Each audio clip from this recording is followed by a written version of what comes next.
Pauri jail में बंद अंकिता हत्याकांड के मुख्य आरोपी पुलकित आर्या के पिता पर कुकर्म और हत्या के प्रयास में हरिद्वार ज्वालापुर कोतवाली में मुकदमा दर्ज हुआ है। विनोद आर्या के ड्राइवर ने खुद ज्वालापुर कोतवाली में लिखित शिकायत देकर यह मुकदमा दर्ज करा है।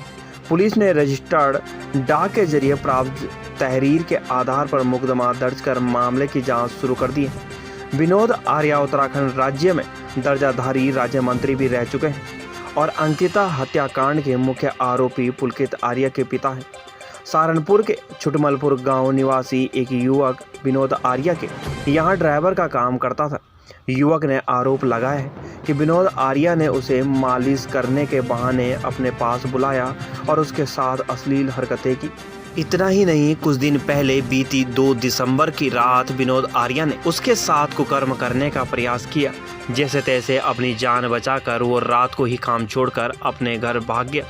युवक ने आरोप लगाया है उसके बाद भी विनोद आर्या के इशारे पर उसे जान से मारने की कोशिश की गई, इसलिए उसने पुलिस की शिकायत देकर आरोपी के खिलाफ कार्रवाई करने की मांग की। आया था ये सर, मैं ड्राइवर की जॉब के लिए ये पूर्व राज्य मंत्री छुटमलपुर का सर मैं रहने वाला हूँ। पूर्व राज्य मंत्री ये हमारे विनोद आर्या जी हैं, जिनका लड़का पुलकित आर्या है वो अंकिता भंडारी केस में दे रहे हैं, वो अलग मामला है। भैया मेरा मामला जो है वो ये है कि ये उन्होंने मेरे साथ दुष्कर्म करने का प्रयास किया है। ये डॉक्टर विनोद आर्या पूर्व राज्य मंत्री ज्वालापुर आर्यनगर में रहते हैं। मसाज के बहाने पहले उन्होंने मुझे मसाज करने के लिए बोला। मैंने बुजुर्ग आदमी समझकर उनके पैर दबा दिए। मैंने सोचा बुजुर्ग आदमी पैर दबाए तो कोई दिक्कत नहीं है, तो सर मैंने उनके पैर दबाए। एक दिन उन्होंने पैर दबाए, दूसरे दिन बोलने लगे कि थोड़ा पीठ पे ऊपर हाथ कर। मतलब सर वो पूरी बात मैं उस तरीके से तो नहीं बता सकता एक और जिस तरीके से वो है। तो उन्होंने कहा ऐसे मसाज नहीं होती, मसाज दूसरे तरीके से होती है, तो यहाँ से ऐसे पकड़ के ऐसे कर, यहाँ से ऐसे पकड़ के ऐसे कर। उन्होंने मुझसे उल्टी सीधी जगह हाथ लगवाकर सर मुझसे। शिकायत के आधार पर ज्वालापुर कोतवाली पुलिस ने आरोपी विनोद आर्या के खिलाफ कुकर्म और हत्या के प्रयास से संबंधित धाराओं में मुकदमा दर्ज कर लिया है। हरिद्वार एएसपी क्राइम रेखा यादव का कहना है कि पीड़ित द्वारा तुरंत थाने न पहुंचकर रजिस्टर्ड डाक के जरिए प्रार्थना पत्र दिया गया था। इस मामले में ज्वालापुर कोतवाली पुलिस द्वारा आईपीसी की धारा 377, 307, 504 और 506 के तहत मुकदमा दर्ज कर लिया है। मामले की गंभीरता से जांच की जा रही है। जांच में जो भी तथ्य सामने आएंगे उसके अनुसार कार्रवाई की जाएगी। साथ ही उन्होंने यह भी बताया कि मामला बेहद संगीन है, आरोपी की गिरफ्तारी भी किया जाएगा।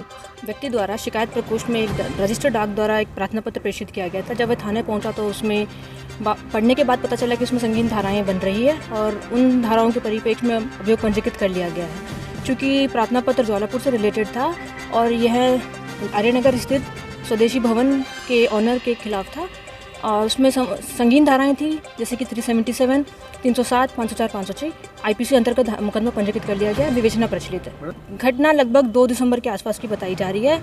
वादी द्वारा तुरंत थाने पहुंचकर तहरीर न देकर द्वारा डाक प्रार्थना पत्र दिया गया था। उसी के परिप्रेक्ष्य में मुकदमा पंजीकृत कर विवेचना प्रचलित है।